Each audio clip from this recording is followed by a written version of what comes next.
Okay. My name is Carrie Swore. I'm Chief Growth Officer for Urban Teachers and excited to have you all on tonight's webinar. I really am, this webinar we do about once a month, and it's really meant to be a very thorough overview of urban teachers and our program, and for you to ask as many questions that you have.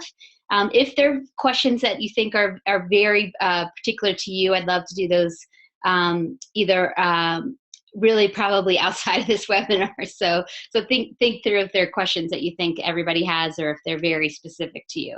So I'm happy to follow up and have calls with anybody who's interested in talking further. All right, I'm gonna, first couple slides, I'm gonna sort of set the stage. So at Urban Teachers, we were founded by two women who were both working at Baltimore City Public Schools back in 2009, who really saw firsthand working there that teachers really weren't really trained properly for the classrooms they were working in. And at the time, they certainly weren't being held accountable that they were actually improving student achievement. A lot has changed in the field since that time for the good, and that there's been a lot of work around teacher quality and teacher evaluations that really have moved the field forward, and that have really gone back and made folks to really rethink and relook at new teacher training. And so Urban Teachers has been around now. We're recruiting our 7th cohort. And so we really believe that there's no important education reform than teacher quality. All right, so a lot of you may be very familiar with some of this data, but overall, there are a lot of data points that really could show that the US education system is failing to educate our children. American students rank 25th in math, 17th in science, and 14th in reading compared to students in 27 other industrialized countries. So, so we have a lot of growth needed. And then I wanted to drill down that even within the system, there is huge inequality. So this is a slide that shows you 4th grade NAEP data. So that's some standardized test that is given most schools that show you that although there's been some major growth over the last 10 years, that there continues to be this huge gap between students that are eligible for free lunch or not eligible. So it's sort of a poverty gap there, so to speak. So then I wanted to share you some data by some economists that really show the impact of teacher effectiveness on students. So this is some data that shows that compared to the average teacher, students taught by effective teachers gain 4.5 months of learning, while students taught by ineffective teachers actually lose 3.1 months. So imagine, two eight-year-olds in a 3rd grade class, one with an ineffective teacher and one with an effective teacher. The difference in their student gains can be as much as 7.6 months, because again, that you could lose ground, so actually do harm, versus those that had gains. And then also you can see that poor and minority students routinely have less effective teachers. So students in predominantly minority schools are more likely to be taught by novice teachers. So you can see the data point there. And then similarly, in core classes taught in high poverty and high minority secondary schools are also more likely to be taught by out-of-field teachers. So we really feel at Urban Teachers that the students who need the best teachers the most should get them. And so I'll talk about how we do that at Urban Teachers, and hopefully you will be part of that change. So our mission right from the get-go was that we really wanted to prepare a great teacher every time. So the founders of our organization really saw that teaching needed to be treated more like careers like mission control at airports, air traffic controllers, I should say, because as you can see that the damage that can be caused, that you've got to get this right. And so that's sort of where we stake the ground, that we really make sure that teachers that come through our program we're going to ensure that all students succeed, and that we're really preparing a pipeline of game-changing teachers that stay in the profession. And we are right now, hopefully you all know that we're in DC, Baltimore, and now have recently expanded to Dallas, Fort Worth.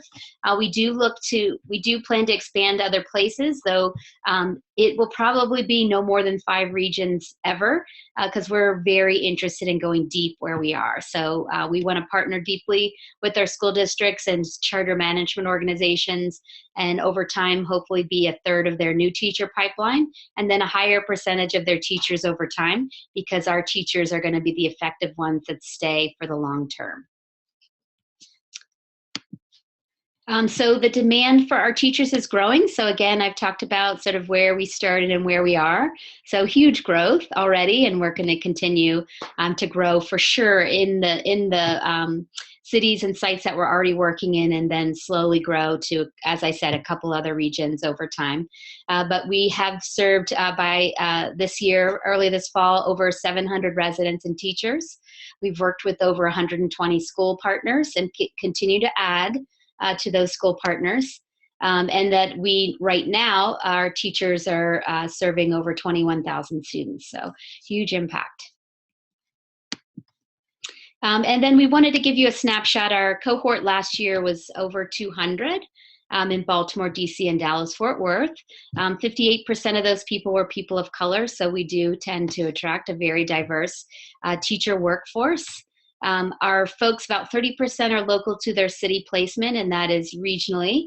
But we do recruit from all across the country. As I see, now I've got some California folks on the webinar tonight too. So the whole country. California is a big state that delivers often to our Texas site, but also to DC and Baltimore as well.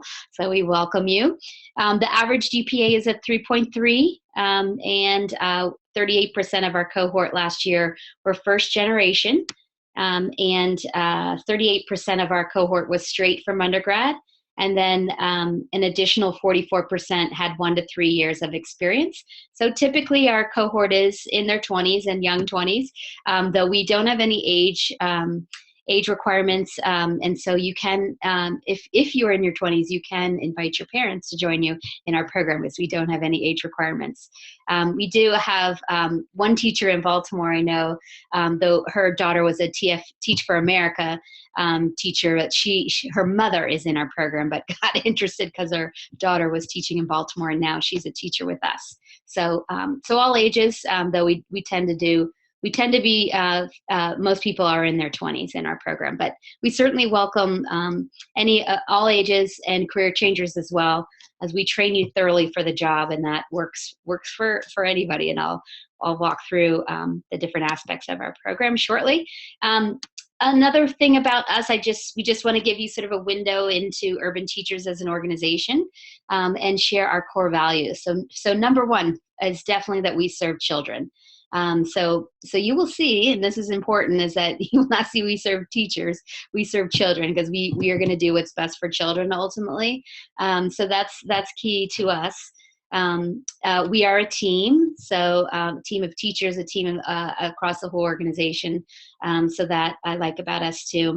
We're each responsible for Urban Teachers' success. So all of us are really in charge of improving our work each and every day. And then that leads to our work can always get better. We are humble in that, and that we know that our work gets better with data and feedback. And feedback is certainly a really important aspect of our teacher prep program, and one that you really need to be comfortable with in order to improve as a teacher. And then the last one, which is my favorite, is that we lead fun-filled lives. So that's really important too, because there is a lot of data about teacher burnout. And so we really teach you about self-care and how to balance and work together, and sharing resources, and really to make sure that you are, able to give your all to kids, and make sure you're taking care of yourself as well. Okay, so I'm going to walk through quickly here our model. So there is a 1-year residency as part of our program, where you really serve as a co-teacher, and actually get 4 different urban classroom settings while you're doing your residency. So 2 summers, and then 2 different host teacher placements with your school, with the school that you'd be placed with. And so you are, all of that residency are supported with Urban Teachers and our higher ed partner, which is Johns Hopkins School of Education.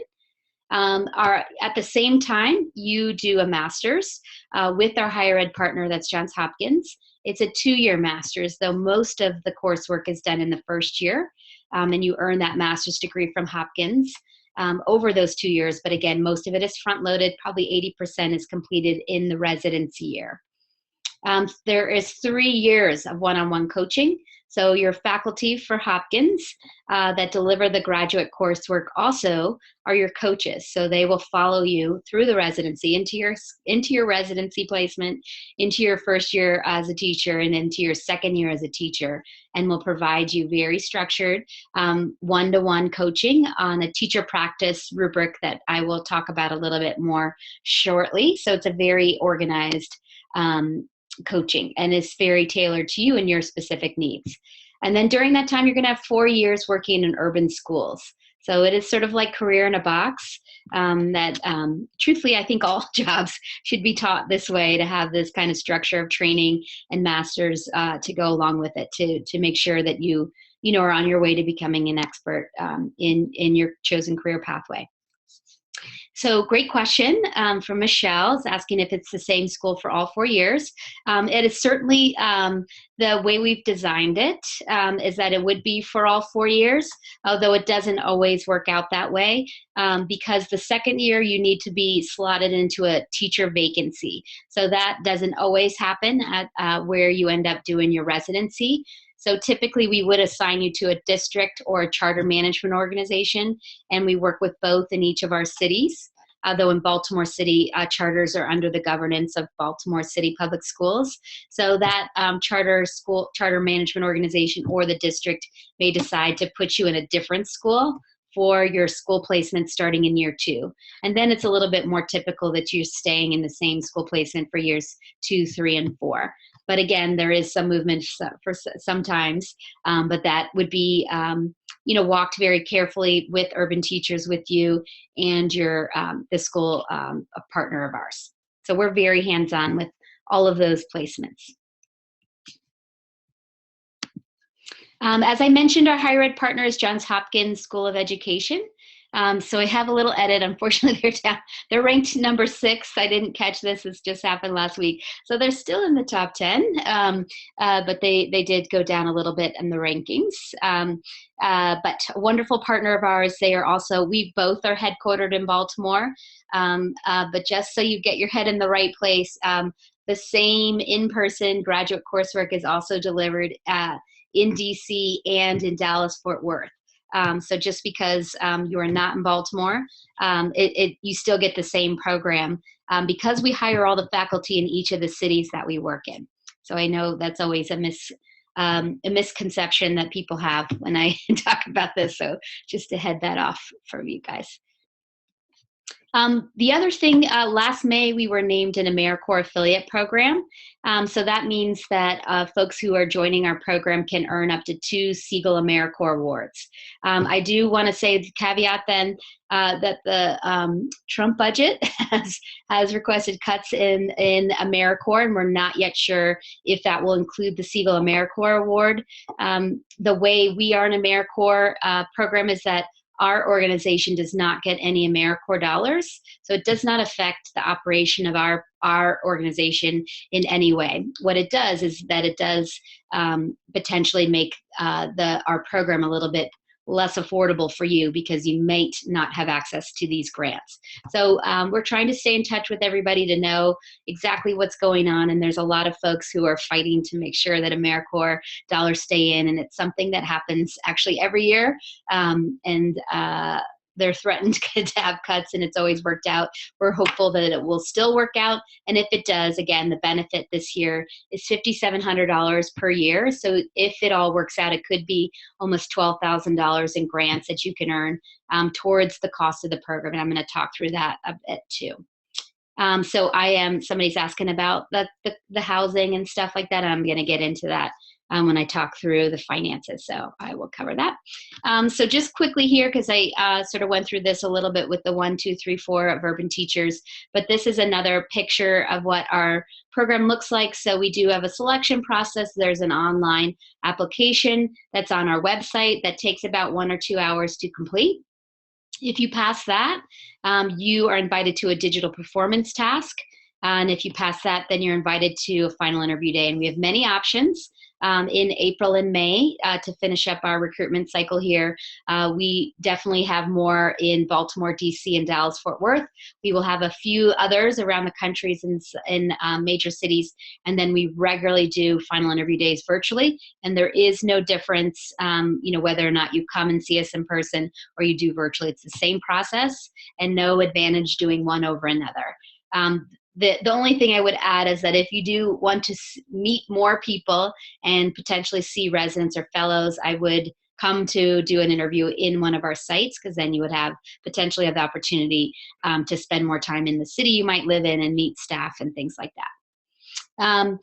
So we do say we prefer a minimum GPA of a 3.0, though we can go down to a 2.75, and we have a little bit of wiggle room in DC and Dallas Fort Worth if you have a STEM background, so science, technology, engineering, or math, or you already have a working relationship as a paraprofessional or substitute with one of our school partners. So we can go down to a 2.5 for that.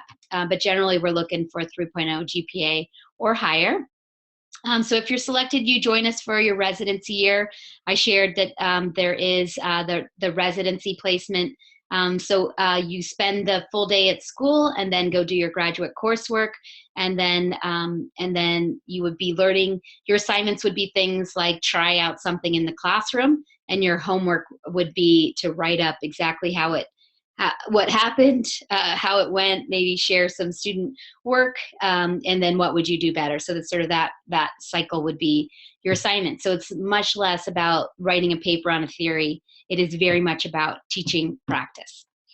The other thing I wanted to mention here that I hadn't really touched on is that there is high accountability in our program. So high accountability to get into our program, but then each year of the program you have to meet certain bars to stay in. So you do have to meet certain GPA requirements for a master's program. Our coaching does include an evaluative component. So you have to meet certain bars, and those bars increase over those first 3 years. And then we definitely talk a lot about making sure that you have growth mindset, and we're looking at that from selection all the way through the program, including professionalism. So growth mindset and professionalism are probably the two sort of mindsets, dispositions that we're looking for that you need to have coming in the door to be successful with urban teachers in this profession. So after the residency year, you move on to year 2.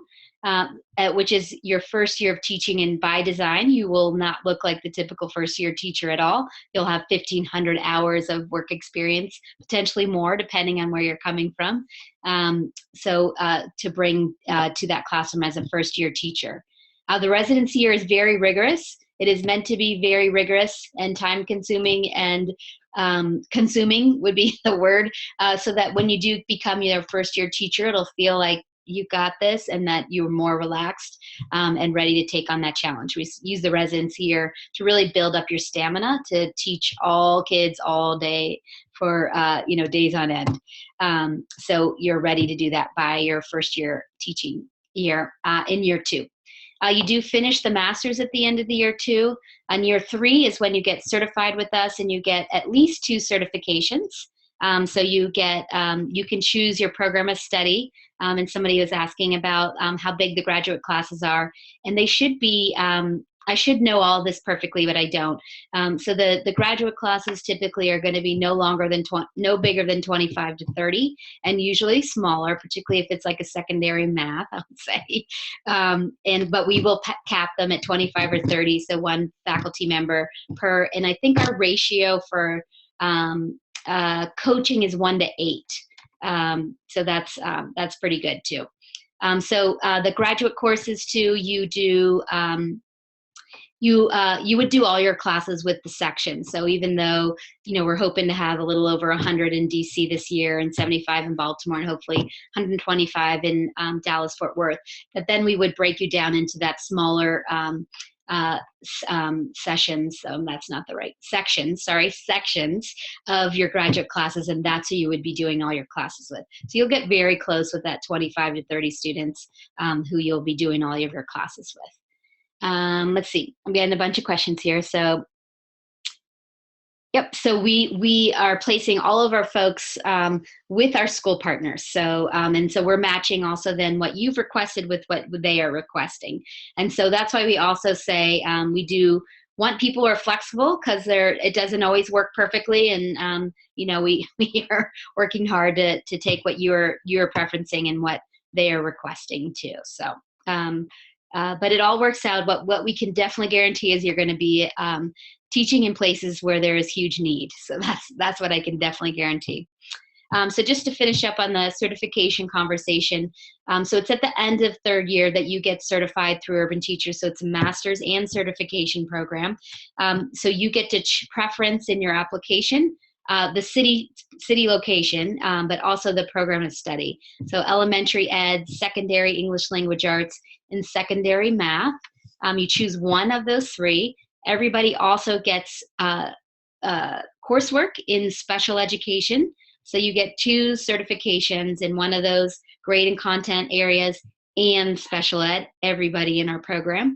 And then if you join us in Dallas-Fort Worth, you also get certified in English as a second language for the grade band that you're working in. So it's called ESL supplemental. And that means that if you're getting certified in elementary, it'll just be English as a second language for elementary. If you're doing secondary ELA or secondary math, it'll just be for secondary. Let's see here. And let's see. So the certification, I'm just anticipating other questions, is that will be just for the state that you're placed. And if you did, after you complete your 4 years with Urban Teachers, want to transfer it, you would need to contact whatever state's Department of Ed to find out what the transfer rules. And so we have 3 classes of alums right now, and I know there's a handful of people who have moved to California, in Illinois, and Pennsylvania, and Michigan. And so there's people who are ahead of you that have paving the way for the process from Urban Teachers to another, getting certified in one of those states to a different one. Urban Teachers, I would say, is probably one of the more rigorous teacher prep programs in the country. We are very data driven. You have a lot of data to show how effective you are. You should have no trouble transferring your certification. In fact, I did a webinar not too long ago with somebody who relocated to Chicago and started to work for Noble Charter Schools, and basically said they heard he was Urban Teachers, and basically he got hired. So so this, you know, knowing that you're an Urban Teachers trained teacher will help you in your career wherever you're going to go. So year 4 is the last year that you owe as a part of your commitment. And you can definitely stay with your school partner after that point, and they will want you to. And other school districts and charter management organizations are going to look for you at that point to see if you want to make a change, because they know how effective you are. We're increasingly having just even folks look for you in the summers too, and so we're, you know, very easily able to send you job opportunities in the summer, as after your first 2 summers with us, that you can pursue. So lots of opportunities. So even at Urban Teachers, some of our folks do take on host teacher roles, though a lot of our folks think that they still aren't, they don't think they're good enough to be a host teacher, and so do wait even beyond the year 4.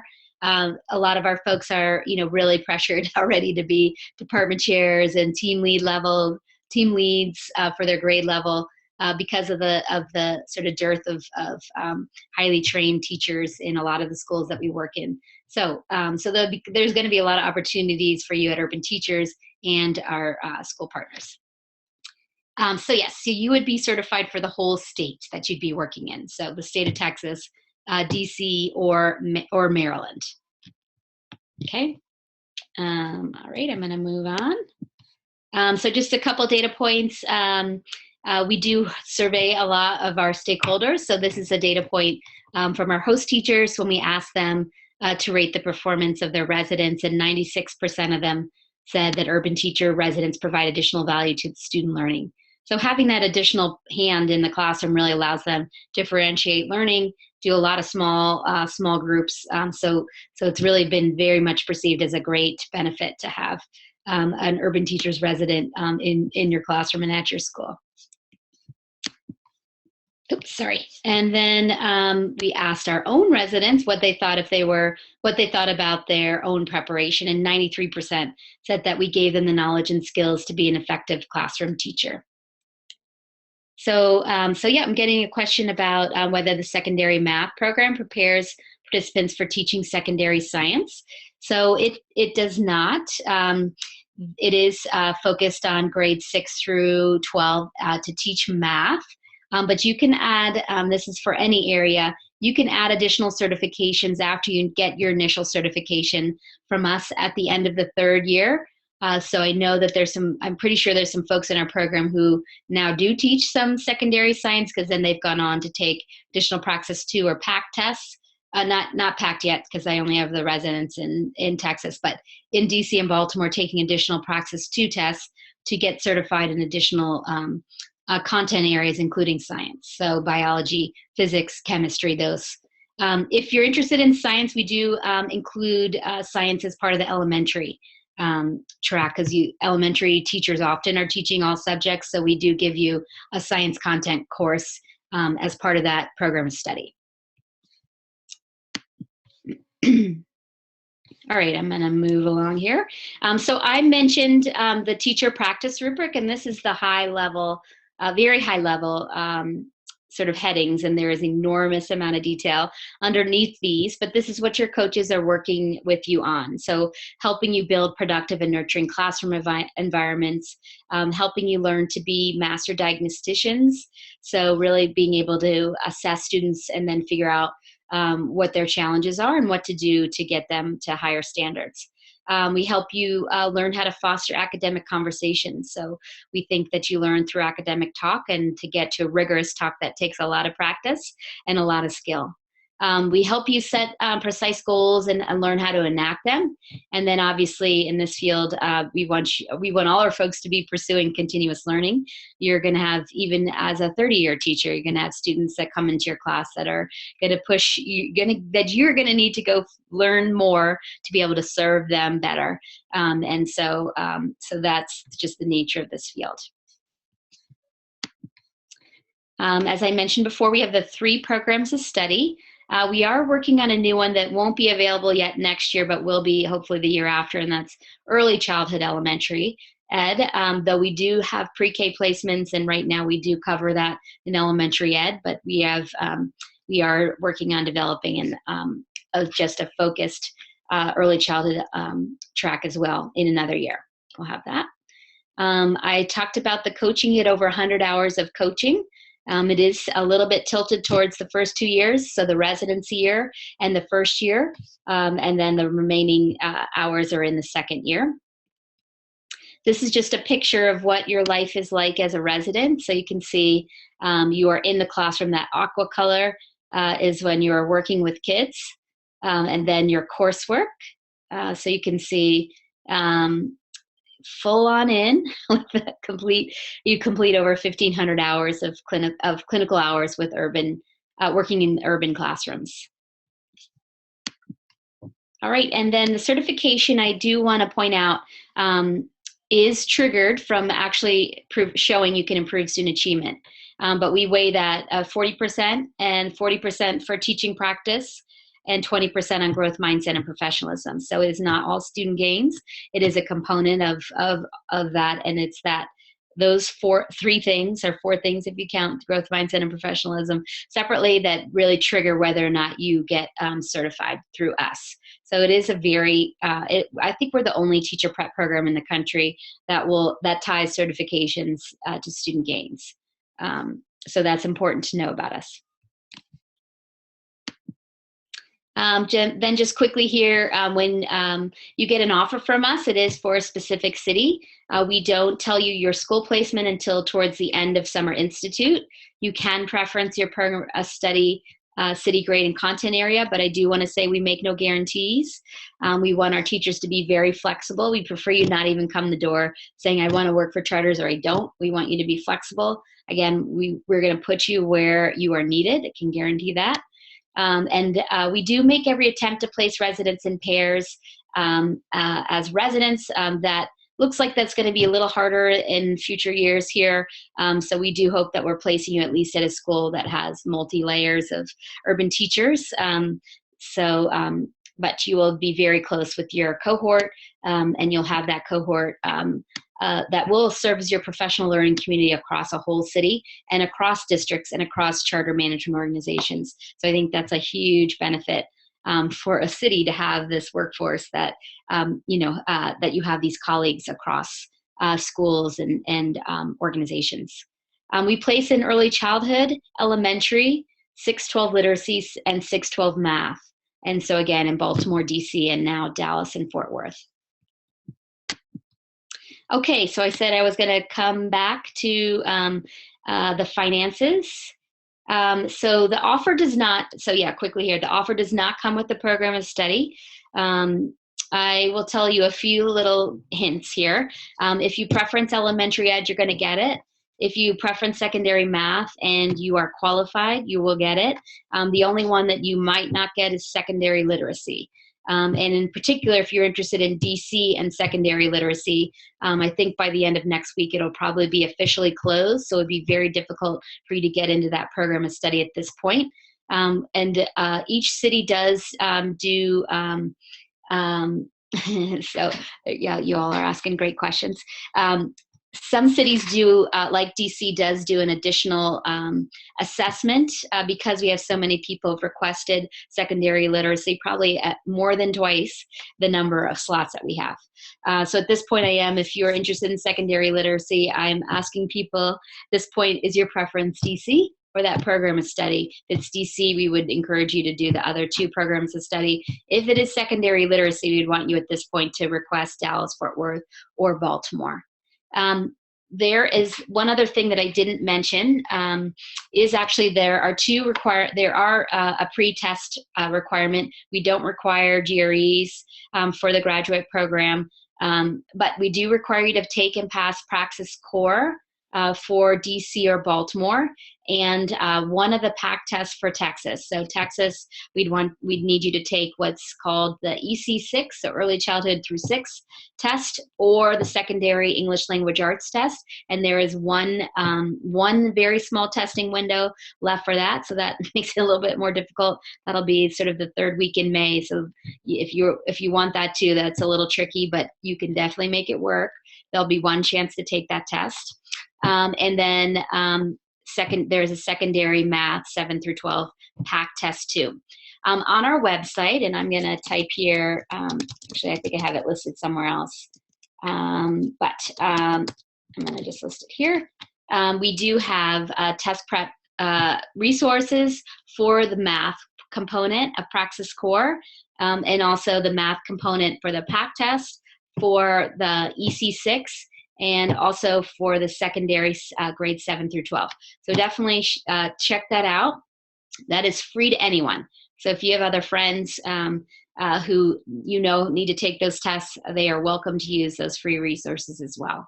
One other thing we've just watched, I've seen a few more problems with the Praxis Core writing, and I'm not sure what that's about, but definitely read up on your grammar rules, and definitely I would read a little bit about writing essays and or write some essays so that you're ready for that test. So I've seen that be a little trickier this year. I'm not sure why, but I don't have any real resources to give you other than make sure you read up on your grammar rules and practice writing, I think, to be prepared. So nope, we are, great question, Michelle. We go with what the state requires for the test scores. And so actually for DC and Baltimore, it's the same test scores, and I no longer keep that in my brain though, but you can easily find it, and I know it's on our website. And then the PAC scores have the Texas standard, and that's what we go with as well. All right, I'm going to talk through the finances here. So here's what you receive as part of our program. You get a $20,000 stipend to live on. We usually give it to you starting at the end of July, so hopefully we give it to you monthly. Hopefully you can use that first monthly check for down payments on apartments. And we cover your healthcare through the Johns Hopkins Student Healthcare. We cover your room and board for the summer only, and typically it's going to be at a college campus just for the summer, and that's where your graduate coursework is going to be for the summer only, and then the location will be usually at a centrally localized school where we've rented out some classroom space. We pay for your your books and materials. So for your whole master's, we cover all those costs as well. There is a, yes, and we do provide assistance. So after you move out of the dorm, before that, we give you a housing guide for recommendations on places to live in all of our cities, because you definitely, the key to keeping things affordable is to make sure that you most likely have multiple roommates, particularly in DC, to make it work. And then after that year, when you start getting the full teacher salary, so in Baltimore, DC, and Dallas, Fort Worth, that range can be anywhere from $42,000 to $52,000. Those are some of the highest starting teacher salaries in the nation. And all of the organizations, the schools that we work with have pay for performance and different programs, but the idea being that they pay effective teachers more. And so by going through Urban Teachers, hopefully you will be that effective teacher who will more quickly move up the salary ladder, get teacher bonuses, be rated highly effective, all those good things to really to make this to really reflect in your salary. Great question. If you already live in the area, you are not expected to stay in the dorms, but it is a use it or lose it benefit. So sometimes people who live in the area might, I think we arranged in the past that if you did, like, maybe you wanted to live there Monday through Thursday because of the graduate coursework and then go home on the weekends, we're able to do that. Or if you really did want to stay at your home and you just wanted to take advantage of the food, we do that too. But if you opt to not do any of that, we don't give you a separate check. And probably very small number of people opt not to participate because they do want to bond and be part of the experience. So it's usually the folks who have children are the only folks that don't end up staying. All right, then the tuition cost is $40,000. We have you pay that in 4 equal installments over the first 2 years of the program. So there would be a fall bill, a spring bill, a fall bill, and then a spring bill. So no charge over the summer. And you are eligible to take out federal financial aid through Johns Hopkins School of Ed. So we do recommend folks fill out a FAFSA. And do that. So it is, yes, out of pocket, $40,000 bill, $10,000, $10,000, $10,000, $10,000 over the 2 years of the program. But you can get federal financial aid to cover those full costs, and it will be done seamlessly. So when the bill's due, you will have the money from Hopkins. So you would need to fill out a FAFSA to do that, and you can do that now. The only trick would be that Hopkins will not act on it until you are accepted by us, you accept us back, then we trigger you to fill out your Hopkins application. They review it and then give you an acceptance form, and then they will do it. So the only people that this will exclude is the people who already have over $120,000 in prior loans. So in my experience, I've only come across one person who that applied to. And then even then, there is a Grad Plus loan. So that is another tool that potentially might be available to folks. And it definitely is a tool that after the federal financial aid, if you have additional needs, you can do that. So if you have specific questions about federal financial aid, I definitely encourage you to contact the the financial aid office at the Johns Hopkins School of Ed. The director of financial aid is a wonderful woman, Haisha Nesmith. And she will help anybody that calls them. Let's see. So the whole loan balance of all loans is about 120,000 tops that you can cap out at. If you have prior loans, which many people do, you can put them into loan forbearance for the first 2 years of the program. There are some other loan forgiveness programs that are that are, in my opinion, are very lucrative. And because with urban teachers, we want you to really think teaching as a career, obviously at least for 4 years, that there's federal loan forgiveness programs. If you teach math or special ed for 5 years, so 2 more years after urban teachers, that you can forgive. There are programs to forgive about $17,500, so that's significant. And then if you teach other subjects, it's more like 5,000 or 6,000, still important. There's also still the Teach Grant. You can earn up to 2 of those. You would apply for those later in the summer. Those are typically around I think they're maybe $4,000 a piece. So those are important too. There's some additional programs, more lucrative in Maryland. So if money is a real issue, Maryland might be a good choice. They're all listed on our financial aid documents that are on our website in the support section too. There's also a webinar I did with the director of financial aid at Hopkins that you can view as well. So that can help. So what I was saying is that if you already have 120,000 in loans, not 20,000, 120,000 is when federal aid won't allow you to take more, not 20. Sorry, maybe I said it wrong. 120. All right, and then at this point we still have the Siegel AmeriCorps Awards, so that's for anybody coming into our program. So that's 12,000. So hopefully that we get to keep that, so that just that alone will bring the cost from 40 down to 29.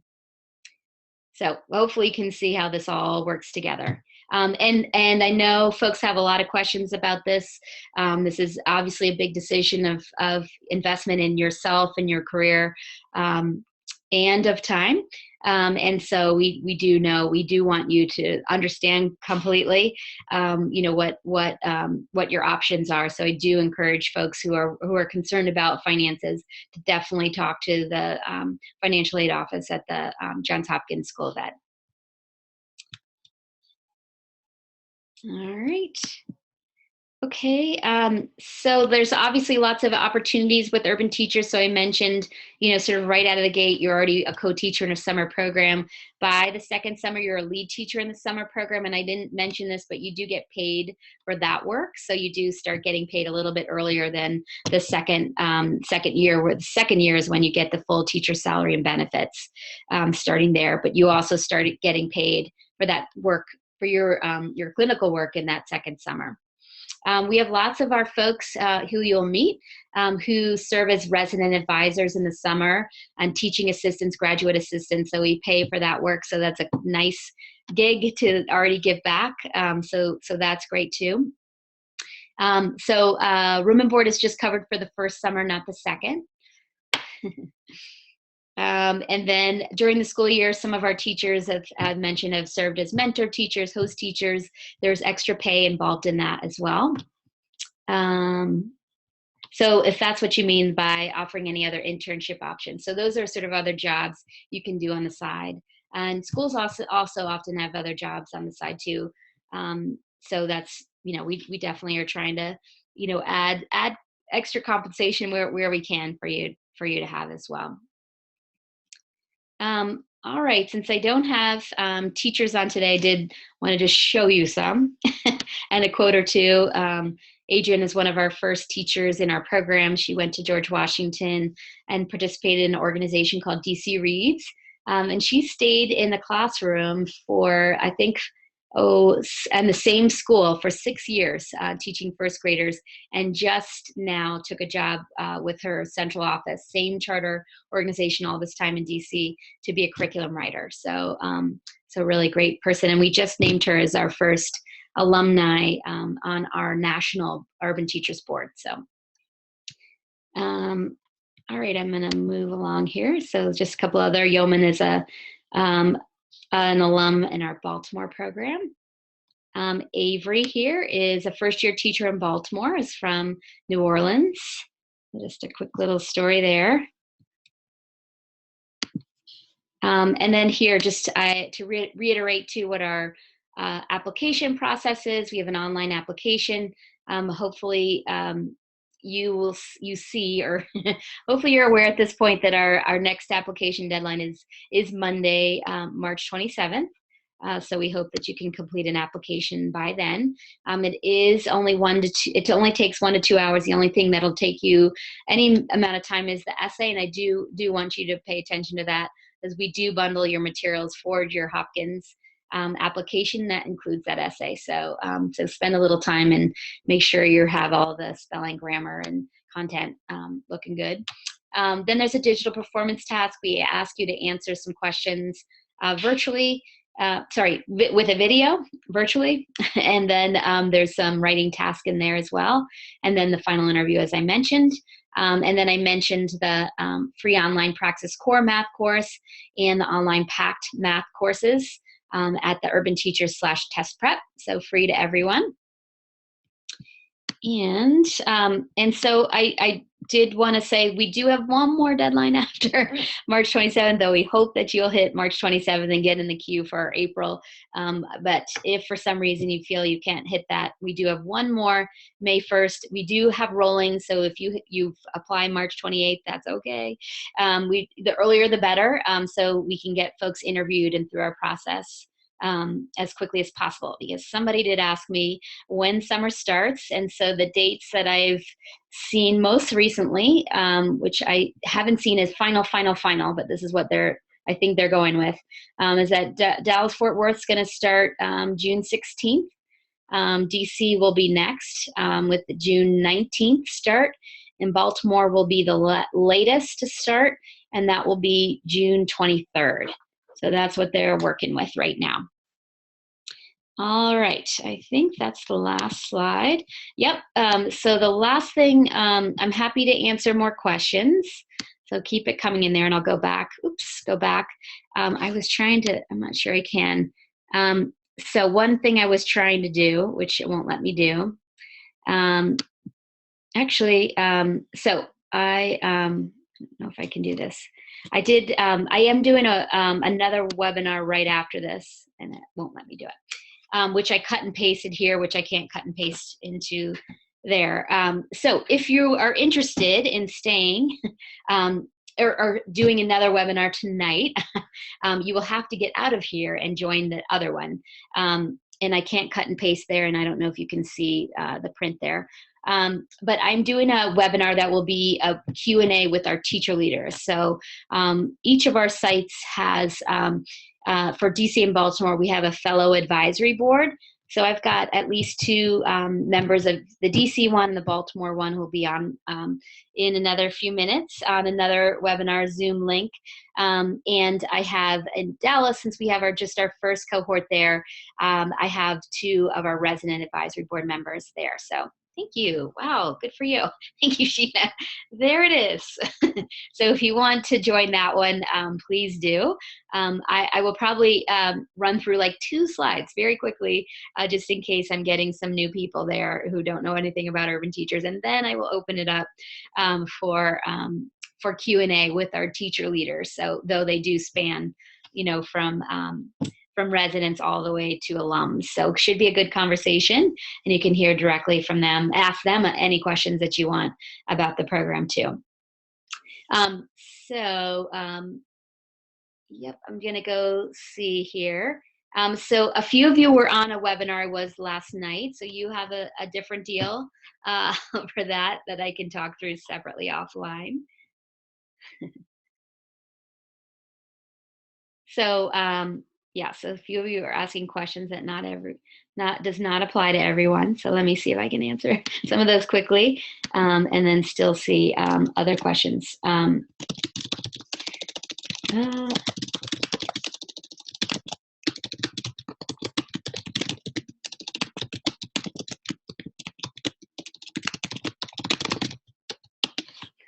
Okay, let's see here. So yeah, so I don't know if everyone was on from the beginning, but I did mention that there is the confusion, because you all know Hopkins is in Baltimore, that we actually do offer the grad classes at Hopkins campus, but that's only started in January. We were not there all year, so it is ironic now that we do have classes at the Hopkins campus, but for all of fall we did not have any. So it is at the Hopkins campus, at least for the residents, and the fellows are still finishing up their coursework at Federal Hill, if you know that school. But typically your graduate coursework after the summer, in the summer it's typically at the school that we happen to be having you live on, which is not Hopkins in any city, is typically at a school, one of our school partners. So I would not wait to take the praxis of the PACT until you're accepted to Johns Hopkins. I would definitely get going on all of that. If you're worried about passing, which we do think that everyone can pass with the right preparation, I just want to make sure I think for the praxis, you can only take it every 21 days. And we're asking that folks take it and pass it by May 22nd. So you're now probably limited to two test takings. So make sure you prepare for that. For the PACT, it's worse. It's 45 days. So I think we're in the last window here. You're going to probably have one shot at it. The PACT test seems to be easier than the praxis. So if you're worried, you might want to take PACT and go to Texas. That's just, I've had some people not pass praxis and pass PACT. So that is just wondering if the PACT test might be easier. So yeah, we can take praxis from a couple of years ago. That's fine. PACT is just for Texas. So Texas is not a Common Core state, and one of the 4 currently. And so you will not see any Common Core. All of our curriculum has been modified to meet the Texas TEKS, the Texas standards. And they have their own teacher tests called the PACT tests. All right, I'm sure I missed some. Let's see, I'll go back here. This is when I need someone to help me. Let's see where I missed. Let's see. So just to be clear about the first summer, it's room and board is provided. So the stipend we don't really give you till July, because you hopefully wouldn't need money for rent or food until you're ready to move out. And so that's the idea of us giving you your first stipend checked in July so that you can use for your down payment. And again, at that point, you would be no longer living in a dorm. Because I had that conversation today where I did not understand what they weren't getting. So you won't be living in a dorm anymore after the summer. You will be living in the city that you are living in. And we will give you a lot of suggestions of neighborhoods to live in that are affordable and are close to a lot of the schools that we teach in. Let's see.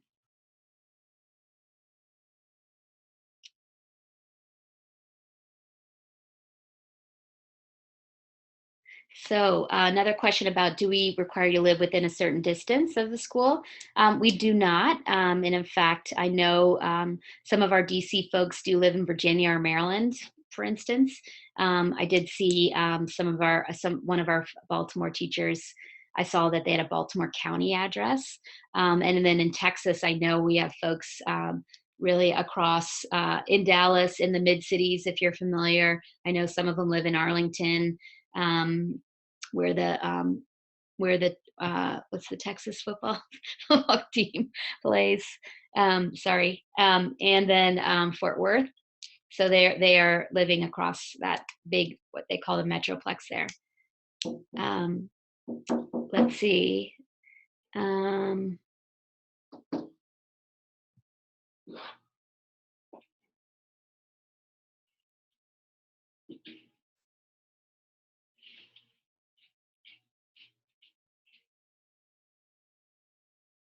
So let's see.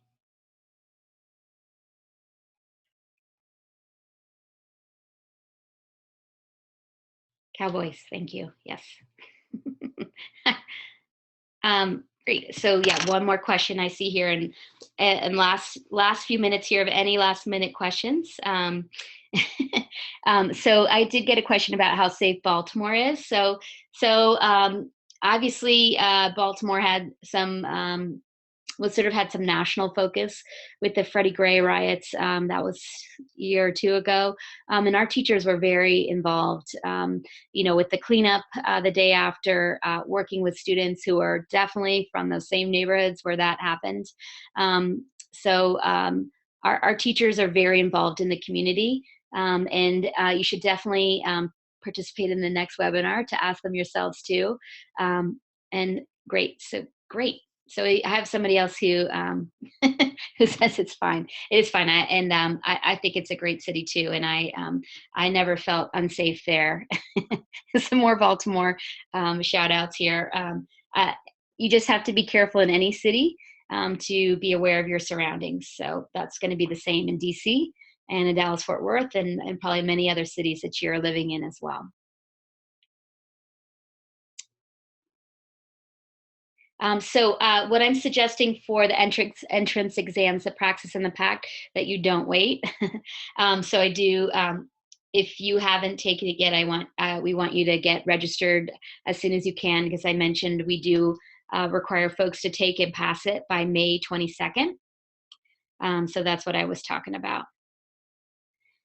Yeah, so great question about, do we keep in touch with alumni? Yes, and some will be on the next webinar. And I'm interested in doing way more with them. They do tend to stay very close, which is great. We have 3 cohorts that are alumni right now. And some are on their way to becoming faculty with our program. One of our alums is the resident experience coordinator in DC. So if some of you have been in touch with her, Amara Pinnock.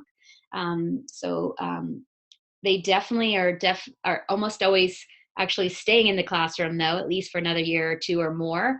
We're really producing very hardcore career teachers in the places that we work in. So they continue to be involved and want to become teacher leaders in our program and grow in their craft. So they tend to stay very close and stay involved with us.